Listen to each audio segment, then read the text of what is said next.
예, 여러분 반갑습니다. 짠! 뿌잉! 어반입니다. 지금 아침 7시다. 아침 7시에 마지막 영상 찍고, 저는 오늘 이렇게 자려고 합니다. 만화를 봤는데 너무 재밌어가지고, 원래 아침 7시 되면 약간 이제 내가 쉬는 시간인데, 너무 만화책을 봤어. 체인소맨이라고 오질나게 재밌대. 그거 보다 보니까 아침 돼가지고, 야, 이거 그냥 자면 아무것도 못하고 자는 게 돼버린단 말이야. 그래서 영상을 부랴부랴 하나를 찍는데, 오늘 이야기는 어떤 이야기를 할까 하다가, 결혼에 대한 이야기.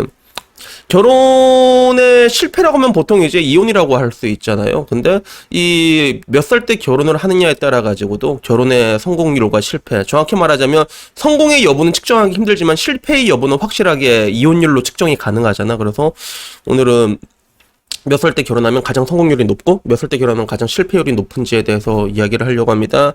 그리고 어제 좀 재밌는 얘기를 들었는데 뭐냐면 그런 얘기 하더라고. 자기가 이게 연예 유튜버 이렇게 얘기들 다 보는데 오히려 연예 유튜버들 얘기보다 어반 형님 이렇게 말하는 게 더 고개가 끄덕거려진 게 왜일까요? 라고 얘기를 하는데 그게 여러분이 일단 남자라서 그렇고 첫 번째가 남자라서 그렇고 두 번째가 나도 남자니까 설명하는 방식의 차이가 오히려 더 내가 얘기하는 게 더 와닿을 수가 밖에 없는 그런 부분들이 있는 것 같아요. 그래서 보통 연예 유튜버들 같은 경우는 자기의 주관적인 이야기를 늘어놓는 경우가 되게 많거든. 그걸 여자들이 좀 듣기 좋게 이제 비틀어서 얘기를 하잖아. 근데 저는 뭐 사실 연애를 뭐 그렇게 많이 한 건 아니지만 뭐 남들보단 조금 많이 했다고 생각하는데 근데 항상 이게 거시적인 입장에서 이제 뚜루루루루 봤을 때 미시적으로 접근하는 게 아니라 다른 연예 유튜버처럼 거시적으로 접근을 해가지고 확률론적인 이야기를 해준단 말이야. 그래서 물론 이 확률이라는 건 언제나 맞다고 할 순 없어. 근데 내가 늘상 말하잖아. 70%가 있고 30%가 있다면 여러분들은 어디에 베팅을 하겠어? 그래서 70에 베팅하는 게 합리적인 인간의 자세란 말이야. 그리고 이런 부분에 대해서 얘기를 하는 거야. 그래서 뭐 똑같이 얘기를 하더라도 뭐 여자친구가 지랄하면 어떻게 해요? 그러면 그거를 받아줘라 이렇게 얘기하는 게 아니라 여자는요 남자보다 해마가 2배가 큽니다. 이렇게 하면 해마가 2배가 크면 어떻게 돼요? 그러면 기억을 잘하거든요. 족 같은 일이 계속 떠올라요. 약간 이런 거. 이해가 되잖아. 내가 지금까지 얘기했던 뭐 호르몬적인 부분이라던가 그 점. 여자들은 이제 그 텐션이 이렇게 되게 높게 형성이 돼 있단 말이야. 그래서 그런 부분들을 이게 보면 여러분들이 이해할 수 있는 부분들이 있어가지고 굉장히 남성다운 방식으로 제가 설명을 하고 그리고 그런 부분에서 항상 제가 빼놓을 수 없는 게 가장 거시적인 통계를 들고 오기 때문에 아마 그렇게 되지 않을까 생각하고 오늘 이야기도 여러분들이 듣기에 이 나이 때 피하면 되겠구나라고 생각을 하게 될 거예요. 우선은요, 결혼에 대해서 여러분들이 생각할 때 가장 성공이 높은 나이는 몇 살이라고 생각하십니까? 라고 했을 때 젊을 때라고 생각을 하잖아, 보통. 근데 너무 젊으면 또 좋지가 않습니다. 그래서 오늘 들고 온 거는요, 약간 좀 시간이 오래된 논문이긴 해. 그래서 약간 차이는 있을 건데, 근데 이게 좀 재밌더라고. 그래서 제목은 Want to avoid divorce. 이혼을 피하고 싶냐? 그러면 Way to get married, but not too long 이라고 얘기를 하거든. 그래서 결혼을 기다려라. 하지만 너무 오래 기다리지 마라. 이렇게 얘기를 해요. 그래서 늘상 말하지만 이게 시대마다 결혼 성공률에 관한 그 곡선이 다르게 나와요. 되게 신기한 게. 근데 오늘 제가 보는 거는 이게 한국에도 적용이 될까라고 했을 때 분명히 적용이 된다고 봐. 그래서 통계는 좀 약간 옛날 통계거든요. 2006년에서 2010년까지 조사를 한 겁니다. 그리고 표는 제법 많아. 9,213쌍을 조사를 했거든요. 그래서 외국에는 10대 때에도 결혼을 하는 경우가 굉장히 많단 말이야. 근데 10대 때 결혼을 하면 이혼율이 오질나게 높게 나옵니다. 그리고 이게 계속 나이를 먹으면서 떨어져. 쭈르르르르르 떨어지다가 20대에서 25세, 26세 기점으로 이게 이혼율이 제일 낮아져요. 그게. 그러다가 30살까지 딱 가다가 30살부터는 이혼율이 다시 쭈르르르 올라가는데 32살부터는 되게 신기한 게 그 연마다 5%씩 증가해 이혼율이. 그래서 우선은 이게 외국의 통계라는 걸 여러분께 미리 말씀을 드립니다. 외국에 대한 통계. 그래서 이 통계가 되게 재밌는 게 뭐였냐면 결국엔 그런 거야. 우리가 너무 일찍 결혼하면 왜 실패하는가 하면 너무 뻔한 이야기잖아. 보통 10대 때 결혼한 애들은 속도 위반이 대부분이거든. 그리고 되게 퓨어해. 10대 때 애들은. 남자들도 그냥 종족 번식의 본능 때문에 그냥 바로 오빠 싼다 약간 이런 느낌이고 여자들도 그냥 못 모른단 말이야. 그래가지고 이런 사건이 터지게 되는데 결국에는 애가 애를 낳게 되면 되게 힘들 수밖에 없잖아. 되게 높다가 결국에는 이게 뭔가 사람이란 동물이 성인이 되고 정신적으로 성숙해지고 그러다 보면 가치관도 확립이 되면서 자기한테 원하는 어떻게 보면 자기가 안정적으로 가정을 꾸려나기에 적합한 상대방이 어떤 사람인지 조금씩 깨닫게 된단 말이야. 이런 경험의 짬바가 누적이 되면서 이게 계속 이게 이혼율이 내려가 25살 전후까지는. 근데 30살부터는 다시 올라가기 시작한다는 거지, 이혼율이. 그래서 왜 이런 현상이 나타났을까에 대해 가지고 일단은 통계적으로 정말로 유의미한 걸 찾을 수는 없었다는 거야. 그래서 갑자기 이혼율이 늘어난 이유에 대해 가지고 뭐 종교적인 이유라던가 아니면 뭐 여러 가지 뭐 학력이라던가 이런 걸 찾아낼 수는 없었고, 다만 되게 복합적인 이유로 작용을 하는데, 근데 여기서 지적을 했던 게 뭐였냐면, 나이가 들면 들수록 굉장히 많은, 늦게 결혼을 하는 사람들한테는 굉장히 많은 유혹에 노출되는 경우가 많다는 거지.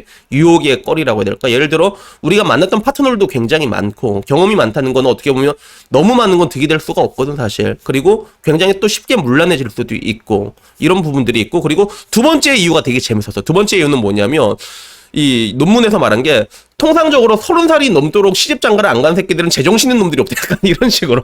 결혼에 적합한 그런 인자가 아니다. 이런 식으로 규정을 이렇게 얘기를 해놨다고. 그래서 이 두 개를 이렇게 얘기를 했는데, 일단은 이거는 첫 번째는 이제 외국 통계란 말이야. 외국 통계가, 우리나라는 보면 알겠지만 이미 평균 나이가 30살을 한참 넘어났잖아. 평균 나이가 이미 30살이 넘었단 말이야.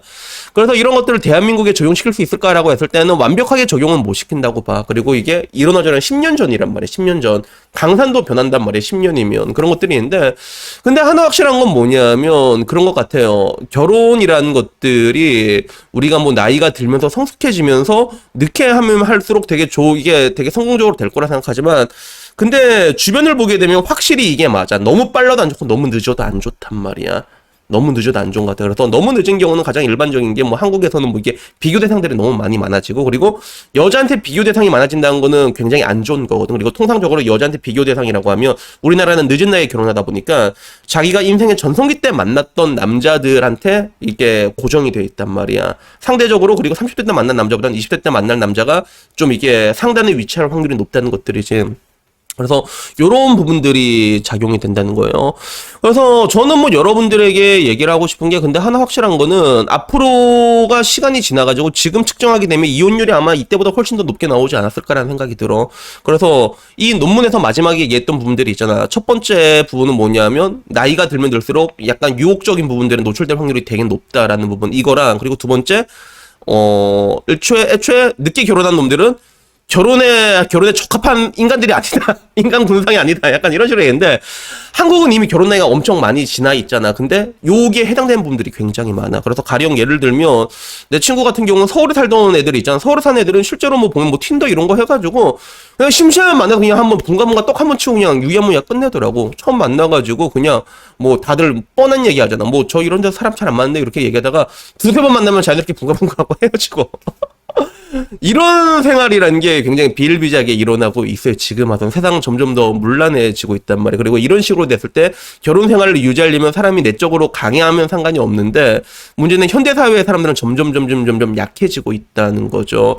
그래가지고 아마 지금 측정을 하게 됐을 때 한국의 상황에 놓고 봤을 때는 아마 더 다른 결과가 나오겠지만, 근데 하나 확실한 건 나이가 너무 들면 들수록 결혼도 좋지가 않고 너무 빨아도 좋지 않은 건 분명해. 그래서 내가 내 유튜브 내에 이렇게 오시는 여자들 중에서 나름 여자들이 봤을 때 워너비의 인생을 살고 있는 시집잘 가는 아줌매들이 몇 분 계시거든. 근데 그 사람들의 공통점도 여기처럼 20대 다 중반에 시집을 간 거야. 근데 한국에서는 20대 중반이면 굉장히 일찍 갔다는 얘기를 듣잖아. 근데 이게 뭐 통계적으로 볼 때는 가장 적합할 때 가게 된 거죠. 그래서 여튼 여러분들에게 말하고 싶은 건, 어디까지나 확률론이기 때문에 뭐 그렇거든.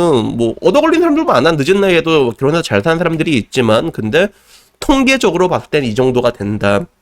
여기에 대해서 그냥 가볍게 봐주셨으면 좋겠고요. 그리고 너무 늦은 나이에 결혼, 이게 내가 조금 억울한 게, 이게 외국에서는 이런 얘기가 나올 수밖에 없는 게, 외국에서는 결혼 비용이 그렇게 많지가 않단 말이야. 그래서 실제로 미국 같은 경우, 이게 결국엔 통계가 미국에서 나온 거거든. 미국에서 보면 결혼할 때 들어가는 돈이 많지가 않아요. 뭐 평균적으로 결혼식에 들어간 비용이 2만 불밖에 안 들어가는 나라란 말이야, 미국 같은 경우는. 근데 미국 1인당 GDP가 얼마냐면 평균 6만 불이란 말이야. 그러니까 우리나라로 따지면 뭐 연봉 뭐 이제 한 4천 정도 버는 사람이 뭐 한 1,300으로 결혼한다, 약간 이런 거란 말이야. 근데 대한민국 어떻게 보면 그 허들이 진짜 비정상적으로 높잖아. 그지? 그래가지고 어떻게 이런 것들을 다 그대로 적용하기엔 무리가 따르겠지만, 근데 그걸 떠나가지고 결혼이라는 것들이 너무 빨라도 안 좋고 너무 늦어도 안 좋은 거, 요거는 확실한 것 같다는 얘기가 들어가지고 오늘은 이런 부분에 대해서 한번 얘기를 해봤습니다. 그래서 저는 오늘 이야기 여기까지고요. 다음에 좀 더 좋은 이야기로 찾아뵙도록 하겠습니다. 이상입니다. 감사합니다.